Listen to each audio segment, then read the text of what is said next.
They spoke about the dark like it was a punishment meant to humble you, like it was supposed to shrink your voice and bend your spine.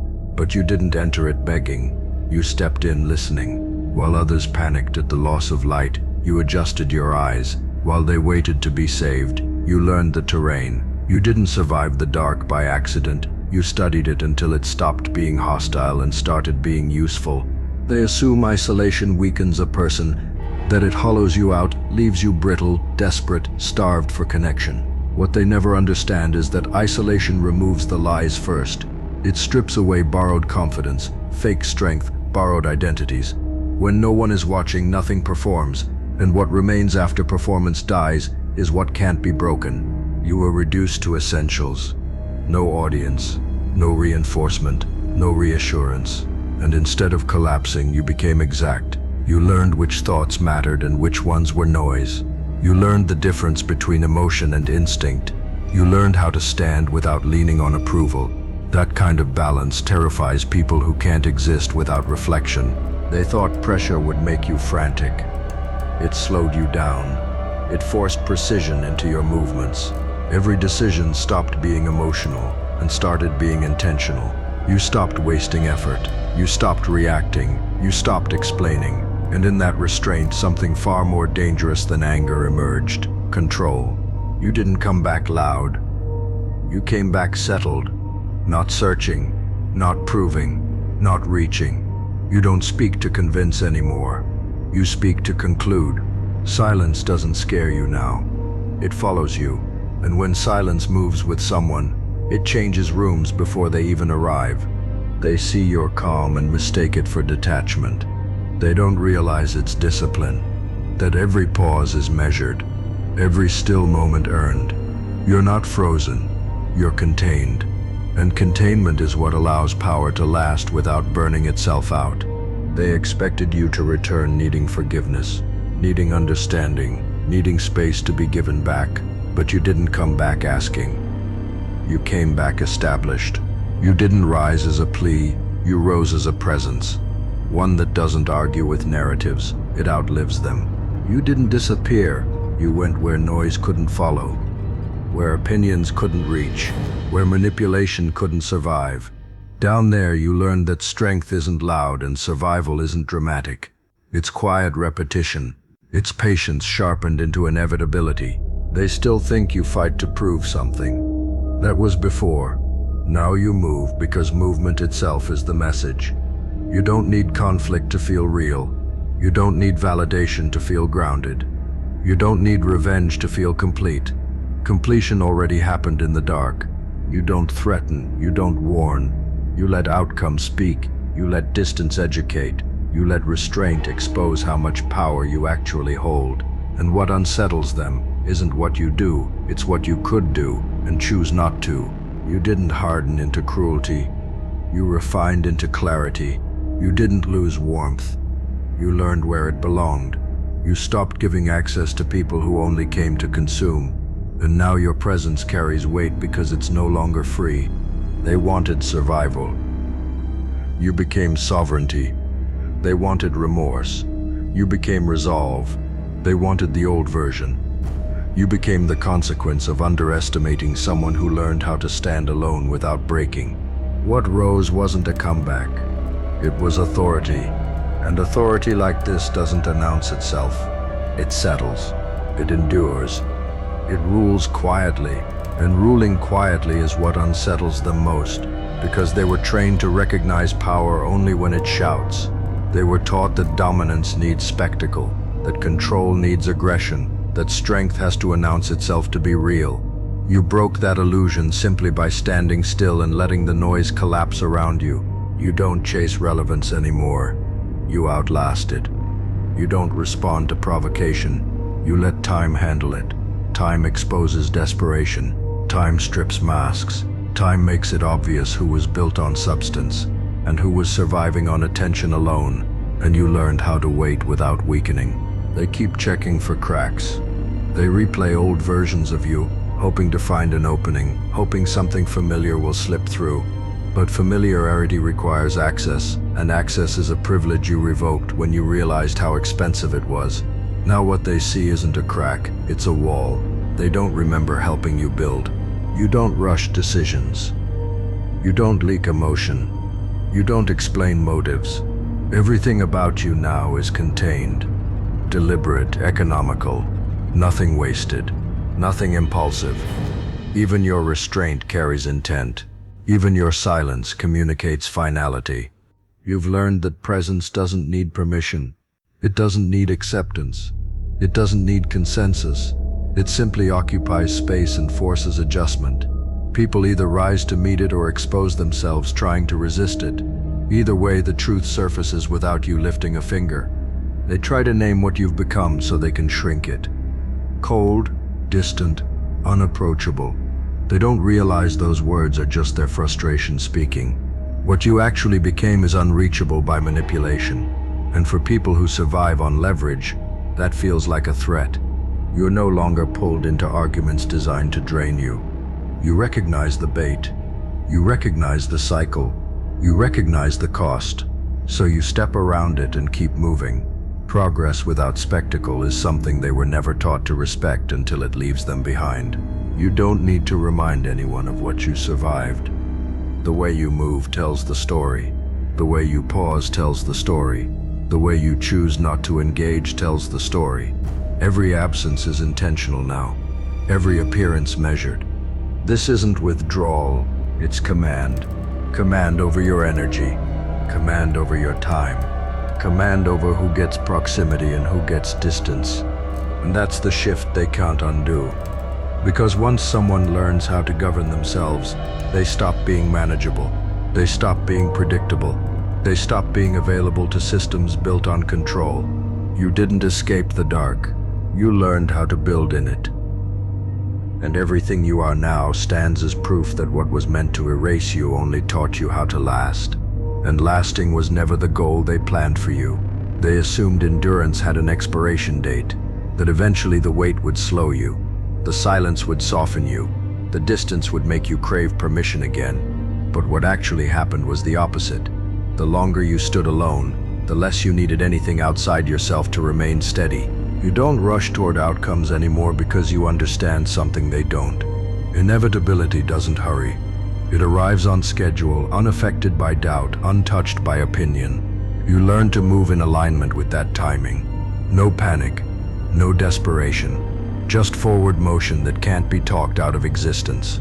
They look for reactions because reactions are how they measure control.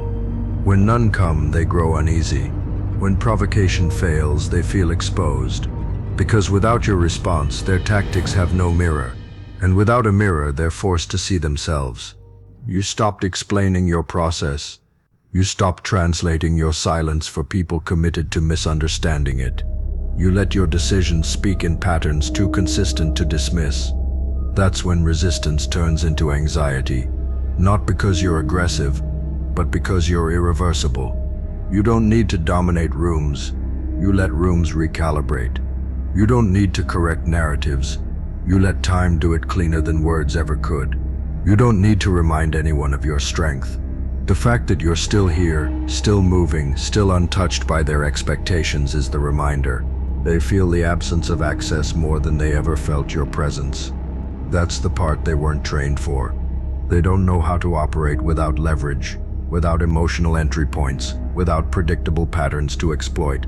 And you removed all three without confrontation. You didn't become distant because you feared connection. You became precise because you learned its cost. You learned that not everyone deserves a seat close enough to influence direction. Proximity is power, and you stopped giving it away to people who never respected it. This is the level where noise loses authority, where urgency feels childish, where manipulation feels obvious. You don't react because reaction would lower you back into systems you've already outgrown.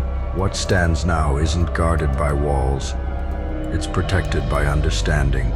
And understanding doesn't argue, it simply chooses. They thought strength would look like fury. It looks like restraint. They thought power would sound like dominance. It sounds like nothing at all, because silence, when mastered, doesn't need to speak. And that mastery didn't come from hiding, it came from seeing too clearly to pretend anymore.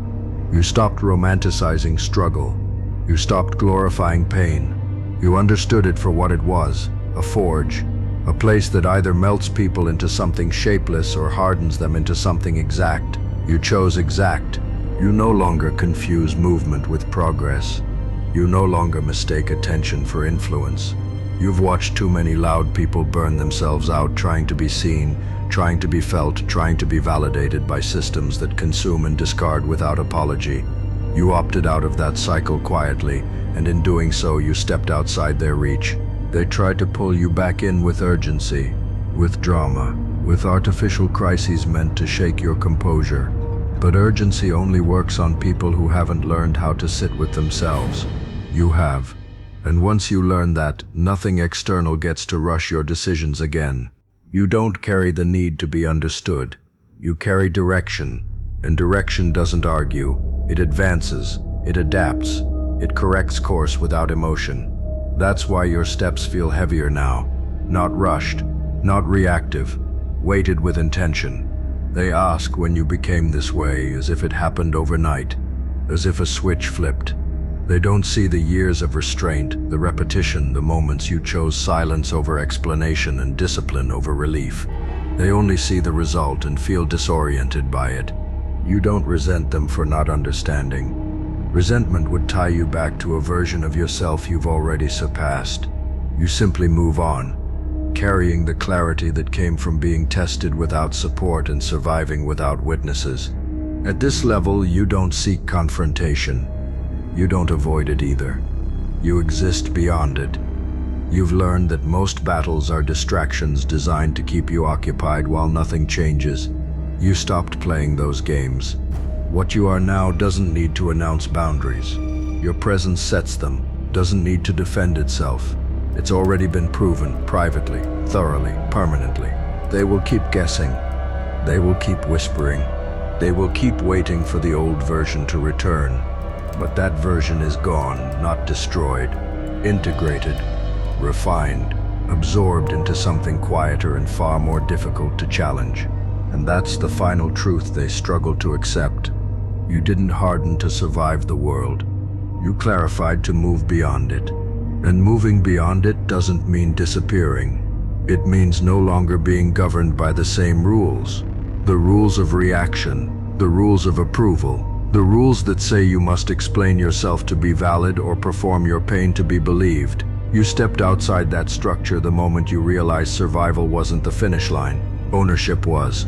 You don't carry urgency because urgency belongs to people who feel chased. You don't feel chased anymore. You understand pace. You understand positioning. You understand that the most dangerous thing in any system is the one who is no longer rushing to prove they belong in it. They sense it when they talk to you now. The absence of need, the lack of friction, the way nothing they say hooks into you the way it used to. They keep trying old keys on a door that's already been replaced, and every failed attempt confirms what they don't want to admit: they've lost leverage. You stopped measuring yourself against outcomes that were never built for you. You stopped waiting for recognition from places that thrived on withholding it.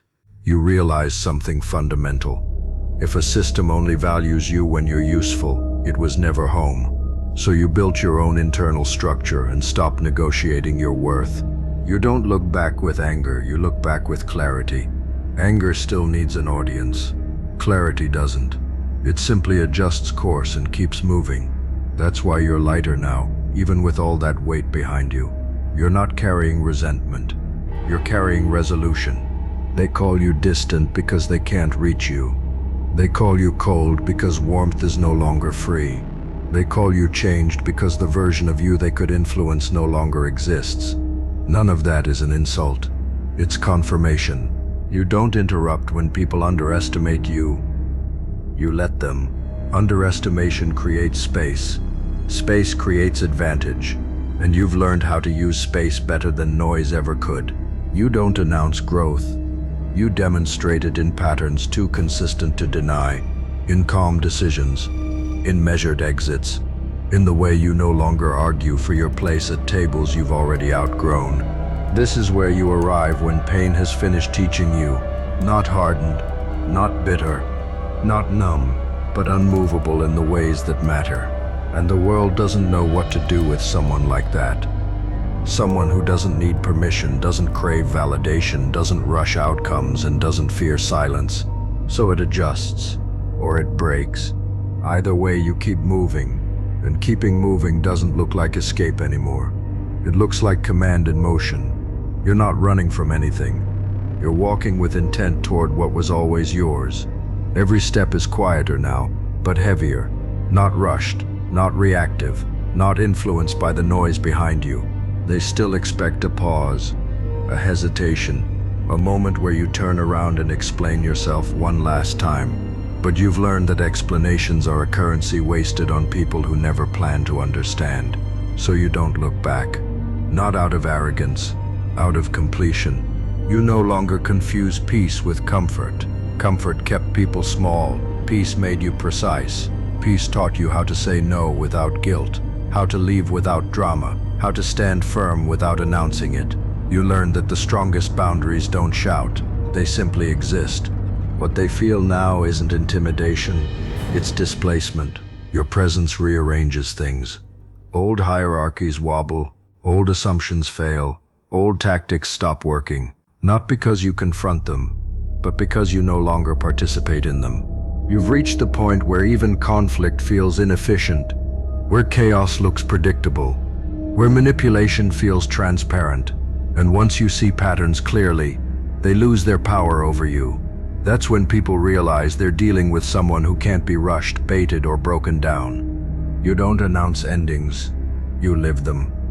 You don't dramatize evolution, you embody it. And embodiment is something no one can argue with. They can only react to it. They will keep mistaking your calm for indifference. They'll keep assuming silence means absence. But absence is what happens when someone leaves the game. You didn't leave, you mastered it and moved beyond its rules. You don't need to dominate. You don't need to impress. You don't need to be remembered loudly. What you carry now leaves an imprint, whether you stay or go. This isn't detachment from life, it's alignment with it. And alignment doesn't hesitate. It doesn't stall. It doesn't seek approval. It advances quietly, steadily, inevitably, until everything around it either adapts or falls away. Like, comment, and subscribe.